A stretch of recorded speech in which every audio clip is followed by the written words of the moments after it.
Hello friends, exam भी में आपका स्वागत है। मैं हूं सताक्षी, आपकी लैंग्वेज एंड ग्रामर फैकल्टी। और आज हम डिस्कस करेंगे कुछ ऐसे टिप्स जो आपको अनुवाद यानी कि ट्रांसलेशन में आपकी मदद करेंगे। स्टूडेंट्स, आप जानते हैं कि राजभाषा अधिकारी के पद के लिए भी परीक्षा हो उसमें अनुवाद वाले प्रश्न ज़रूर आते हैं और अच्छी खासी मात्रा में आते हैं। अगर आपने अनुवाद अच्छे से सीख लिया तो IBPS SO राजभाषा अधिकारी में तो 15 नंबर आपके पक्के हैं। साथ ही मैं आपको बता दूं कि IXMB ने लॉन्च किया है राजभाषा अधिकारी IBPS SO का कोर्स, जिसमें आपको मिलेंगे video lesson, study notes, practice test और लाइव सेशंस। और अभी कुछ ही दिनों पहले सेबी का नोटिफिकेशन आया है और उसमें भी राजभाषा अधिकारी के पद के लिए वैकेंसी निकली है। उसमें भी ट्रांसलेशन और अनुवाद के प्रश्न आएंगे। IXMB इस एग्ज़ाम में भी आपकी मदद करने के लिए सेबी राजभाषा अधिकारी का कोर्स लाए हैं। इस कोर्स के बारे में आप और जानकारी हमारी वेबसाइट से ले सकते हैं। स्टूडेंट्स, तो बहुत पेपर होते हैं राजभाषा अधिकारी के पद के लिए। IBPS SO, SEBI, PFRDA, RBI और भी बहुत। आप ये सब एग्ज़ाम्स की तैयारी कर सकते हैं अगर आप राजभाषा अधिकारी बनना चाहते हैं। आइए अब देखते हैं कुछ बहुत महत्वपूर्ण टिप्स यानी तरीके जिन्हें इस्तेमाल करके आप अनुवाद में माहिर हो सकते हैं। पहली बात जिसका आपको ध्यान रखना है वो है टेंसेस यानी कि काल। जब भी हम अपने स्टूडेंट्स के पेपर्स चेक करते हैं, हम उसमें देखते हैं कि काल यानी टेंसेस के गलत भेद या फॉर्म को आप पहचान नहीं पाते हैं। अक्सर स्टूडेंट्स देखते हैं कि अनुवाद व्याकरण के रूप से यानी ग्रामेटिकली करेक्ट है तो वो सही अनुवाद है, बल्कि ऐसा नहीं करना होता है। विकल्प अगर व्याकरण के रूप से सही भी है, उसका प्रश्न में दिए गए वाक्य का सही अनुवाद होना आवश्यक है। तो आप ये गलती ना करें, केवल वाक्य सही होने पर उसे सही अनुवाद ना समझ लें। प्रश्न में दिए गए वाक्य से उसका मिलान करें। टेंसेस यानी कि काल ज़रूर देखें। जब भी आप अनुवाद के प्रश्न करें उसमें ये ज़रूर ध्यान रखें कि दिए गए ऑप्शंस में से सही ऑप्शन वही होगा जो उसी काल में है जिस काल में प्रश्न का वाक्य है। अब एक उदाहरण देखते हैं, जैसे कि ये हमारा एक प्रश्न है। पाकिस्तान में सिंध क्षेत्र 70% प्राकृतिक गैस का उत्पादन करता है। यहाँ लिखा है उत्पादन करता है। पहले विकल्प में देखिए लिखा है हैज़ प्रोड्यूस्ड। अब हैज़ प्रोड्यूस्ड का मतलब क्या हुआ है? मतलब उत्पादन किया है। दूसरे में देखिए लिखा है विल प्रोड्यूस, मतलब उत्पादन करेगा। यहाँ लिखा है प्रोड्यूस्ड मतलब उत्पादन किया। यहाँ लिखा है प्रोड्यूसेस यानी कि उत्पादन करता है, जो कि हमारे प्रश्न में लिखा है। जब हमारा प्रश्न का वाक्य सामान्य वर्तमान काल में है, हमारे अनुवाद का वाक्य भी सामान्य वर्तमान काल यानी कि सिंपल प्रेजेंट टेंस में ही होना चाहिए। ये same rule English to Hindi translation में भी अप्लाई होगा। इस सवाल का सही जवाब ऑप्शन नंबर 4 है। अब हम इंग्लिश टू हिंदी देखेंगे तो इंग्लिश में लिखा है this had caused a stir in the area. अब आप हैड कॉस्ट देखेंगे, ठीक है। ये है पास्ट परफेक्ट टेंस, ओके। तो हिंदी अनुवाद में भी पास्ट परफेक्ट टेंस यानी कि पूर्ण भूतकाल ही होना चाहिए। अब यहाँ लिखा है मच सकता है, इससे क्षेत्र में हड़कंप मच सकता है। तो मतलब may cause a stir, may, but सवाल में तो मे नहीं है प्रश्न में हमारे, तो ये गलत, ये विकल्प गलत है। दूसरे में है हड़कंप मचा, मतलब caused a stir without had. इसका हम ट्रांसलेशन करेंगे तो इसमें हैड नहीं आएगा। This caused a stir in the area, तो हैड आना चाहिए, उसके लिए था आना चाहिए इसके साथ, इसीलिए ये दूसरा विकल्प भी गलत है। अब यहाँ देखिए इससे क्षेत्र में हड़कंप मचेगा, मतलब कि ये फ्यूचर टेंस की बात कर रहे हैं, विल कॉज स्टर, ओके। तो ये तो है ही नहीं। तो हम चौथा विकल्प देखेंगे, यही विकल्प है जो पूर्ण भूतकाल में है, जो कि हमारे प्रश्न में दिया गया है। तो इसीलिए ऑप्शन नंबर 4 सही जवाब है। अब काल के बाद अगली चीज जो आपने देखनी है वो है सर्वनाम यानी कि प्रोनाउन। अगर कहीं मैं लिखा है तो अनुवाद में आई ही आएगा, शी, ही, इट। अगर ऐसे विकल्प में दिया है वो गलत होगा, आपको उस विकल्प को हटा देना है। अब उदाहरण के तौर पर यहाँ सवाल है, अमेजन ने सिंगापुर स्थित अंतर्राष्ट्रीय मध्यस्थता केंद्र में फ्यूचर रिलायंस सौदे को लेकर अपनी आपत्तियां रखी हैं। ओके, अब हम इसका अनुवाद देखेंगे। यहाँ लिखी है रखी हैं, ये आपका टेंस हो गया, यानी कि काल पे आपको ध्यान देना है। आपको यहाँ पे एक सर्वनाम भी देखना है, यानी कि प्रोनाउन। अब देखते हैं आगे।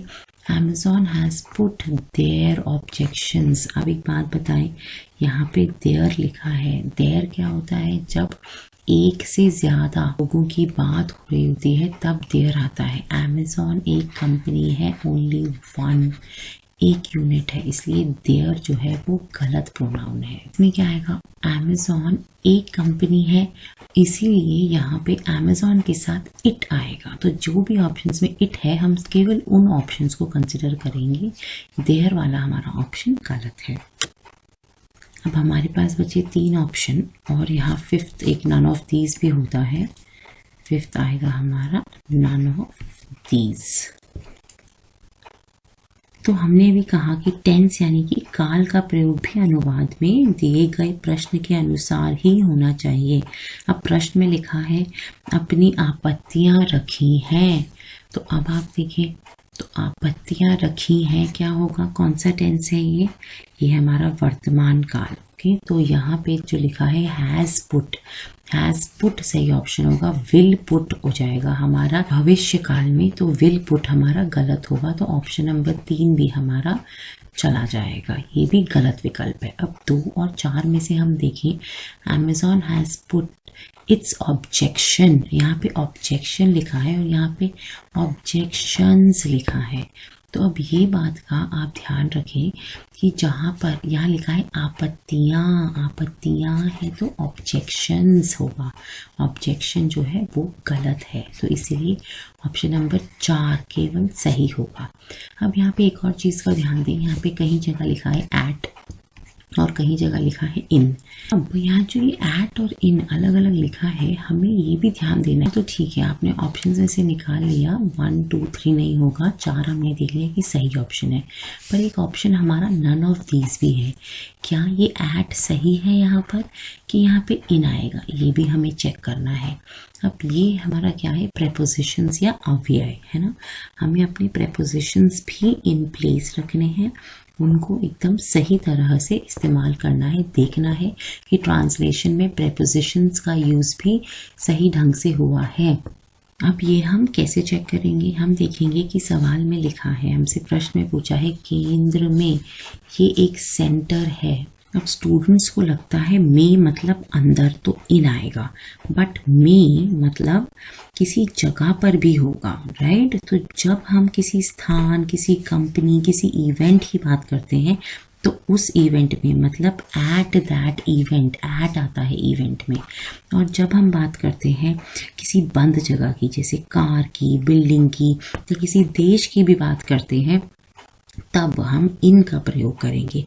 तो हमने देखा यहाँ पर एट जो है एकदम सही है, क्योंकि ये किसी केंद्र की बात हो रही है, किसी सेंटर की बात हो रही है, राइट? तो इसीलिए यहाँ पे एट आएगा और ये सही है। नन ऑफ दीज सही ऑप्शन नहीं है, ऑप्शन नंबर 4 ही हमारा सही अनुवाद है। तो हमने देखा कैसे काल, सर्वनाम, अव्यय और वचन, इन सबको ध्यान में रखकर हमने देखा कि कैसे हम सही अनुवाद कर सकते हैं। अब इन सबको देखकर आपको ऐसा नहीं लगना चाहिए कि अरे ये तो इतना सब है। असल में जब आप इन चीज़ों को दिमाग में रखकर प्रश्न पढ़ेंगे तो अपने आप आपको विकल्पों में गलतियां दिखने लगेंगी और आप उन विकल्पों को उत्तर में से हटा देंगे। अब ये तो हो गए आपके बेसिक व्याकरण के रूल्स जो आपने पढ़े हुए हैं। अनुवाद के समय आपको ये रूल्स ध्यान में रखने हैं बस। अब एक और बात आपको जो ध्यान में रखनी है वो है कथन, यानी कि स्पीच। अगर आपका प्रश्न अप्रत्यक्ष कथन में है तो आपका अनुवाद भी अप्रत्यक्ष कथन में ही होना चाहिए, और अगर आपका प्रश्न प्रत्यक्ष कथन में है तो आपका अनुवाद भी प्रत्यक्ष कथन में ही होना चाहिए। जैसे इस प्रश्न में हमें हिंदी वाक्य दिया गया है प्रत्यक्ष कथन में। वाक्य कहता है, मंत्रालय ने एक बयान में कहा 6.5 साल में अटल पेंशन योजना से 3.68 करोड़ अंशधारक जुड़े हैं। वहाँ से हमें पता चला है कि ये है प्रत्यक्ष कथन, तो इसका अनुवाद भी प्रत्यक्ष कथन में ही होना चाहिए।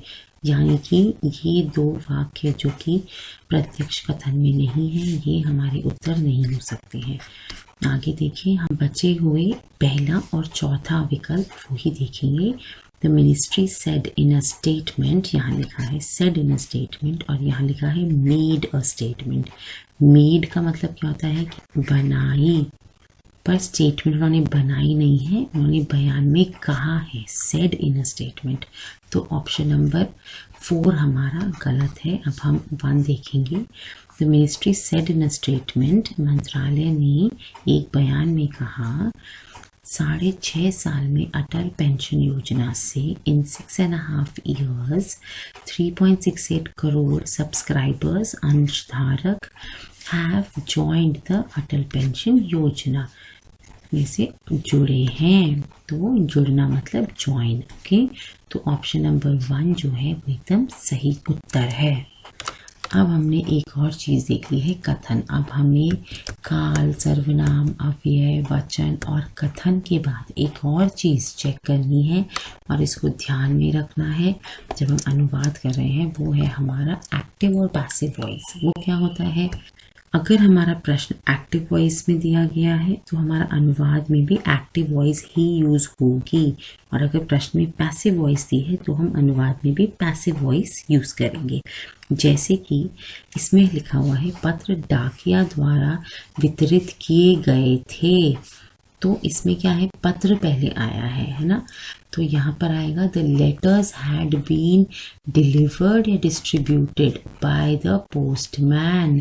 पर यहाँ पे ऐसे नहीं आएगा द पोस्टमैन हैड डिस्ट्रीब्यूटेड या डिलीवर्ड द लेटर्स, तो पोस्टमैन पहले नहीं आएगा, लेटर्स पहले आएगा, पत्र पहले दिया गया है। ठीक है, ये हमारा अनुवाद है। अब हम बताएंगे, तो हमारा तीसरा और चौथा तो नहीं हो सकता है क्योंकि पत्र डाकिया द्वारा वितरित किए गए थे, डाकिया ने पत्र वितरित किए, ये नहीं है हमारे सवाल में, तो इसीलिए 3 और 4 हमारे गलत विकल्प होंगे। अब यहाँ पे हम देखें वितरित का मतलब क्या होता है। वितरित मतलब होता है डिस्ट्रीब्यूट करना, और डिलीवर क्या होता है, कहीं पहुँचाना, पहुँचाना। तो इसीलिए हमारा जो डिलीवर्ड है वो गलत शब्द है, सही शब्द है हमारा distributed. The letters had been, किए गए थे, had been distributed by the postman. तो हमारा विकल्प 2 जो है वो एकदम सही जवाब है। तो इस बात से हम आते हैं अपने आखिरी पॉइंट पे, जो है शब्दों के अर्थ। हाँ स्टूडेंट्स, आपको बहुत बहुत ध्यान से शब्दों के अर्थ को भी देखना है, कंफ्यूज नहीं होना है और सही अर्थ वाला ही अनुवाद चुनना है। जैसे यहाँ पे डिलीवर और डिस्ट्रीब्यूटेड 2 शब्द दे रखे थे जिनका मतलब स्टूडेंट समझ सकते हैं कि लगभग सेम है, पर नहीं, डिलीवर का मतलब पहुँचाना होता है, डिस्ट्रीब्यूट का मतलब वितरित करना होता है। तो यहाँ पे वितरित लिखा है, इसीलिए डिस्ट्रीब्यूट सही जवाब है, डिलीवर नहीं होगा। ऐसे में कंफ्यूज नहीं होना है। इस वीडियो में इतना ही। हम और ज़रूरी टिप्स और एग्जाम्पल्स लाएंगे आपके लिए। उसके लिए आप हमारे चैनल को सब्सक्राइब ज़रूर करें और बेल आइकन ज़रूर दबाएं, जिससे कि आप नए वीडियोस को मिस ना करें।